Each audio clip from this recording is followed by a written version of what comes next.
কেন জানি আগের মতো আর ফ্রি ফায়ার খেলতে মন চায় না। যে গেমটা একসময় একটানা 9 থেকে 10 ঘন্টা খেলতাম, আজ সেই গেমটাই 30 মিনিট খেলতেও ইচ্ছা করে না। সমস্যাটা গেমের না, সমস্যাটা সময়। আগে ছিল স্কোয়াড, ছিল ফ্রেন্ড লিস্টে অনলাইন থাকা বন্ধু, ছিল গিল্ডের আড্ডা, আর ছিল একসাথে বুয়া পাওয়ার আনন্দ। এখন ফ্রেন্ড লিস্টটা প্রায় ফাঁকা, অনেকেই অফলাইন, অনেকেই গেমটাই ছেড়ে দিয়েছে। হয়তো গেম বদলেছে, হয়তো আমরাও বদলে গেছি, কিন্তু একটা জিনিস বদলায়নি, ওল্ড ফ্রি ফায়ারের স্মৃতিগুলো। আজও লবিতে ঢুকলেই পুরনো দিনগুলোর কথা মনে পড়ে যায়।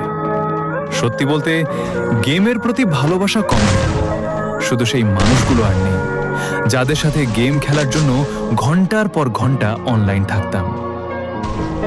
ওল্ড প্লেয়াররা, তোমাদেরও কি এখন আর আগের মতো গেম খেলতে মন চায় না?